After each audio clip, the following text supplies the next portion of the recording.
नमस्कार विद्यार्थी मित्रांनो, मी झरेकर सर तुमच्या सर्वांचे आपल्या ई लर्निंग कॉमर्स क्लासेस या यूट्यूब चॅनलमध्ये सहर्ष स्वागत करतो.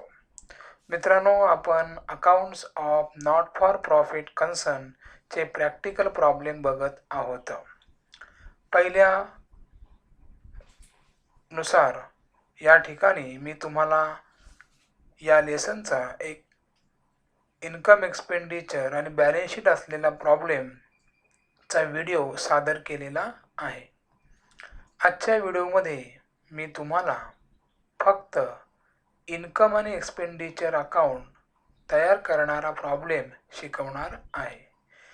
म्हणजे रिसीव्ह आणि पेमेंट अकाउंटवरून फक्त इन्कम आणि एक्सपेंडिचर अकाउंटच आपल्याला तयार करायचं आहे आणि सरप्लस किंवा डेफिसिट शोधायचं आहे.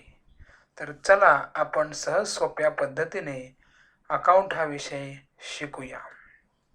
बघा, receipt and payment account for the year ended 31 March 2020. Receipt साईडला बघा, टू बॅलन्स ब्रॉड डाऊन म्हणजे कॅशचं ओपनिंग बॅलन्स. ते कुठेही लिहायचं नाही. जर कॅपिटल फंड काढायचा असेल, ओपनिंगची बॅलन्स शीट काढायची असेल तर त्याचा उपयोग करावा. Two subscription, year wise subscription दिलेलं असेल तर फार सोपं होतं पोस्टिंग करायला. त्यामुळे इयर वाईज सबस्क्रिप्शन केव्हाही चांगलं.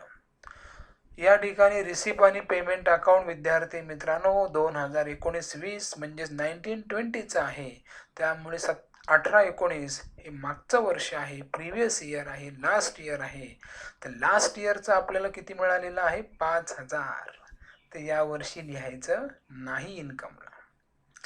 चालू वर्ष किती भेटलेले आहेत? 83,000. ते आपण इन्कमला इनरला लिहायचे आहेत, कारण मोस्टली त्याच्यावरती ॲडजस्टमेंट असतेच, म्हणून तुम्हाला मी अगोदरच सांगून टाकलं. आणि पुढच्या वर्षाचे किती मिळालेले आहेत? 2,000. तर हे कुठे लिहायचे असतात? बॅलन्स शीटच्या लायबिलिटी साईडला. इथे बॅलन्स शीट काढली नाही, सोडून द्या विषय, पण तुम्हाला माहिती पाहिजे. पुढे बघा, एंट्रन्स फीज. आणि इथंच त्यांनी सांगितलेलं आहे की एंट्रन्स फीज ही कॅपिटलाइज करा. कॅपिटल रिसिप्ट म्हणजेच कॅपिटलाइज. म्हणजे हे जे 13,000 रुपये एंट्रन्स फीचे मिळालेले आहेत, हे कॅपिटल रिसिप्ट म्हणून मिळालेले आहेत. म्हणजेच ते कॅपिटल फंडमध्ये ॲड करायचे. एंट्रन्स फी इन्कमला लिहायची नाही. डोनेशन. पण डोनेशन विषयी काय ॲडजस्टमेंट वगैरे आहे का, जरा बघूया आपण. तर मला 5वी ॲडजस्टमेंट दिसते बघा, 50% of legacy and full amount of donation are to be capitalize. म्हणजे ती लेगसी आहे ती 50% आणि डोनेशन फुल म्हणजे संपूर्ण कॅपिटलाइज करायचं, कॅपिटल फंडमध्ये ॲड करायचं. यावरून डोनेशन आपल्याला इन्कमला लिहायची गरज नाही. जसं मी प्रॉब्लेम सोडवत आहे तशी तुम्हाला सवय लावून घ्या, म्हणजे या ठिकाणी आपण चुकण्याची शक्यता कमी असते.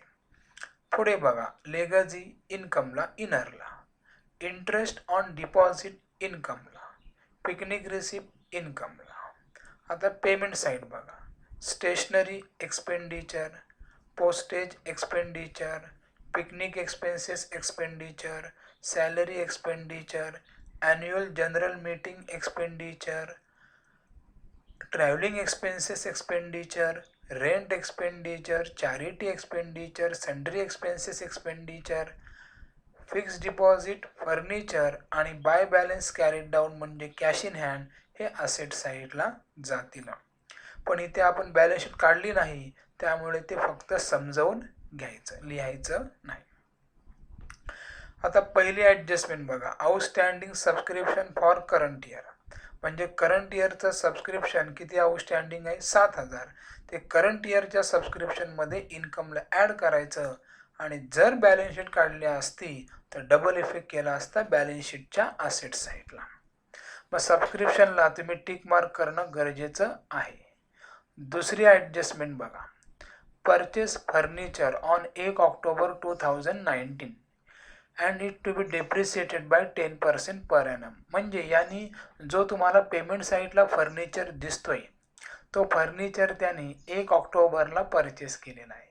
फिक्स असेटच्या शेजारी जर डेट असेल तर समजायचं की त्याचा परिणाम डेप्रिशिएशनवर होत असतो. त्यानुसार या ॲडजस्टमेंटचा संबंध डेप्रिशिएशनशी आहे. जर फर्निचर 1 ऑक्टोबरला परचेस केलेला असेल तर तो यावर्षी 6 महिने वापरला आहे, म्हणून त्याच्यावर 6 महिन्याचं डेप्रिशिएशन चार्ज करायचं आणि त्याचा इफेक्ट हा एक्सपेंडिचरला आपण करणार आहोत, कारण बॅलन्स शीट काय आपण काढलेली नाही. तिसरी ॲडजस्टमेंट आहे पिकनिक रिसिप्ट आउटस्टँडिंग आहे. तर पिकनिक रिसिप्ट भेटायची बाकी आहे. यावर्षी पिकनिक रिसिप्ट 7,500 भेटायची बाकी आहे, त्यामुळे इन्कमला पिकनिक रिसिप्टमध्ये ॲड करायचं. बॅलन्स शीट काढले असते तर असेट साईडला डबल इफेक्ट केला असता. चौथी adjustment stock of stationery on 1 April 2019 म्हणजेच 1 April 2019 was rupees 350 and on 31st March 2020 was rupees 1700. तर मित्रांनो, याला म्हणायचं स्टेशनरीचा ओपनिंग स्टॉक आणि स्टेशनरीचा क्लोजिंग स्टॉक. हे कशावरनं समजतं? डेटवरनं. 1 एप्रिल 19 म्हणजे ओपनिंग डेट आहे, म्हणजे तो ओपनिंग स्टॉक झाला, आणि 31 मार्च 2020 ही क्लोजिंग डेट आहे, म्हणजे वर्षाच्या शेवटची तारीख आहे, त्यामुळे याला म्हणायचं क्लोजिंग स्टॉक.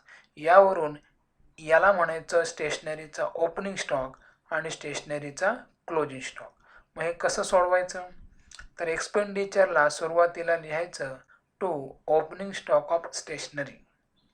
एक्सपेंडिचरला सुरुवातीला लिहायचं to opening stock of stationery, त्यामध्ये ॲड परचेस आणि ह्यांच्या टोटलमधून लेस क्लोजिंग स्टॉक करायचा. जर बॅलन्स शीट काढलेली असेल तर closing stock of stationery balance शीटच्या असेट साईडला आपण लिहिणार आहोत. पाचवी ॲडजस्टमेंट समजून झालेली आहे, तर चला आपण पोस्टिंग करूया. Start. To balance brought down नको, लिहायची आवश्यकता नाही. सबस्क्रिप्शन चालू वर्षाचं घ्या, इन्कमला लिहा. बाय सबस्क्रिप्शन इनरला 83,000. पुढे एंट्रन्स फी नाही लिहायची, डोनेशन नाही लिहायचं, कारण बॅलन्स शीट काढली नाही आणि इन्कमला त्याने लिहायला परवानगी दिली नाही. लेगेजी इन्कमला इनरला 40,000. इंटरेस्ट ऑन डिपॉझिट इन्कमला एक लाईन सोडून बाय इंटरेस्ट ऑन डिपॉझिट आउटरला 7,000. पिकनिक रिसिप्ट इन्कमलाच पण इनरला बाय पिकनिक रिसिप्ट इनरला 10,000. आता आलो पेमेंटला स्टेशनरी. तर मी तुम्हाला पहिल्यांदा स्टेशनरीचे सगळे इफेक्ट एकदाच सांगतो, म्हणजे तुमची ते लक्षात राहायला सोपं जाईल. सुरुवातीला एक्सपेंडिचरला लिहायचं, मी सांगतो तसं लिहायचं, टेन्शन घ्यायचं नाही. To opening stock of stationery. इनरला लिहायचे 350. त्याच्यामध्ये म्हणायचं ॲड परचेस. परचेस किती आहेत बघा पेमेंट साईडला, बरोबर 8,000 रुपये. खाली दोघांची टोटल करायची, म्हणजे यावर्षी आणि स्टेशनरी यांच्याकडे एकूण किती रुपयाची आहे? 8,350. ओपनिंगला होते 350 आणि नवीन स्टेशनरी परचेस केली 8,000, एकूण स्टेशनरी झाली 8,350. याच्यामधून स्टेशनरीचा क्लोजिंग स्टॉक लेस करायचा. लेस क्लोजिंग स्टॉक ऑफ स्टेशनरी 1,700, म्हणजे बाहेर आले 6,650. म्हणजे यांनी यावर्षी ॲक्च्युअल स्टेशनरी किती रुपयाची वापरली? 6,650 रुपयाची. जर बॅलन्स शीट काढली असती तर क्लोजिंग स्टॉक ऑफ स्टेशनरीचा इफेक्ट केला असता बॅलन्स शीटच्या असेट साईडला. आता काढली नाही, सोडून द्यायचा विषय. पुढे बघा कोण आहे? पोस्टेज. एक्सपेंडिचरला पोस्टेज आउटरला 1,000. पुढे कोण आहे बघा? पिकनिक एक्सपेन्सेस एक्सपेंडिचरला आउटरला 8,000. पुढे कोण आहे? सॅलरी एक्सपेंडिचरला टू सॅलरी आउटरला 8,000 रुपये. आउटरला म्हणजे हे जे 2 रुपीज कॉलम आहेत हे इनर आउटर आहेत. जर काय ॲडजस्टमेंट करायची नाही तर बाहेरच्या रुपीज कॉलममध्ये लिहायचे, त्याला आपण म्हणायचं आउटर.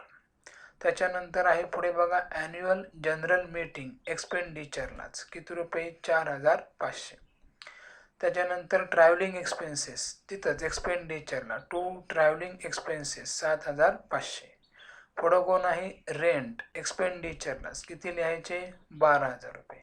चॅरिटी तिथेच 7,800. सन्ट्री एक्सपेन्सेस तिथेच 3,200. आणि fixed deposit furniture balance carry down म्हणजे कॅश इन हँड या प्रॉब्लेममध्ये लिहायची आवश्यकता नाही.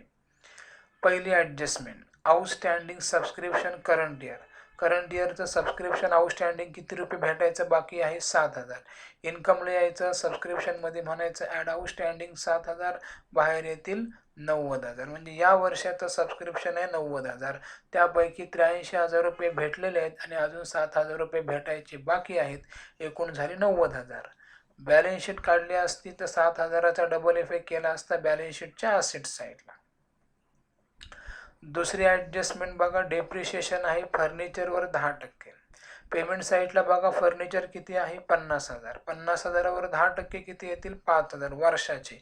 पण त्याने सांगितलं यावर्षी फर्निचर कधी परचेस केलं 1 ऑक्टोबरला. म्हणजे तो यावर्षी किती महिने वापरला 6 महिने. ऑक्टोबर, नोव्हेंबर, डिसेंबर, जानेवारी, फेब्रुवारी, मार्च.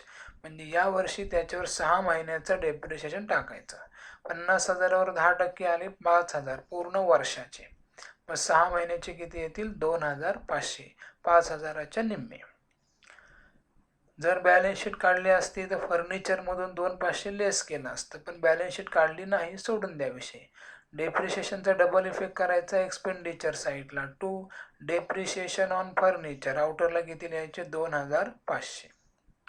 तिसरी ॲडजस्टमेंट आउटस्टँडिंग पिकनिक रिसिप्ट, तर यायचं इन्कम साईडला.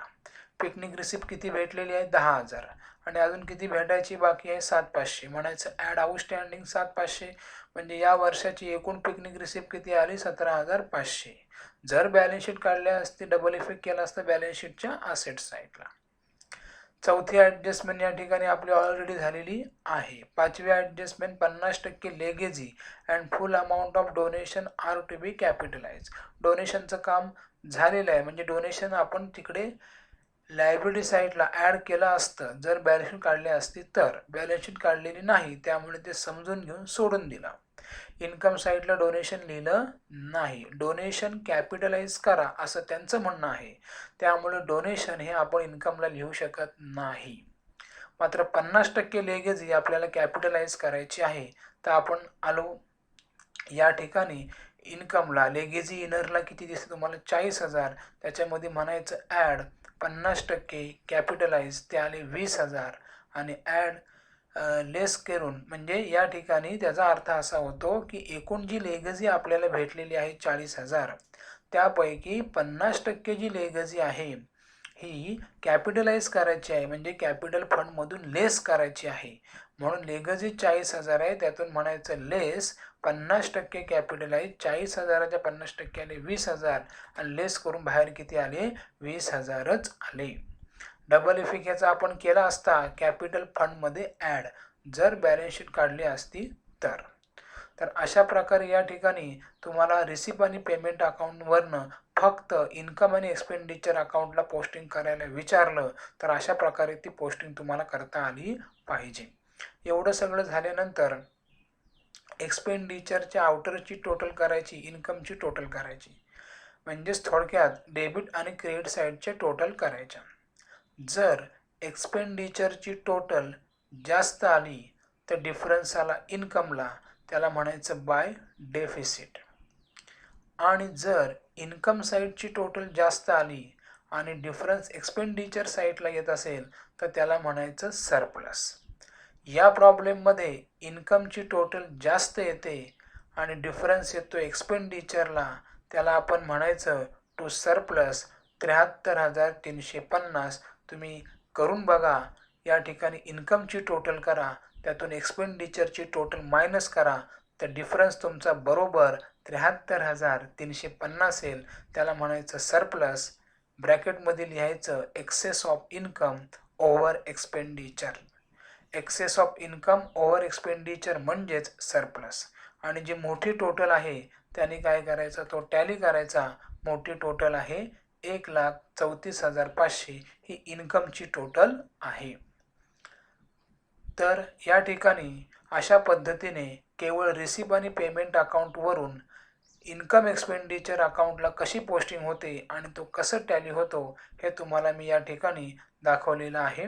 मी आशा करतो की तुम्हाला हा व्हिडिओ समजलेला असेल. जर तुम्हाला हा व्हिडिओ आवडलेला असेल तर नक्कीच चॅनलला सबस्क्राईब करा व तुमच्या ज्या काही कमेंट्स असतील त्या मला सांगा. सर्वांचे धन्यवाद.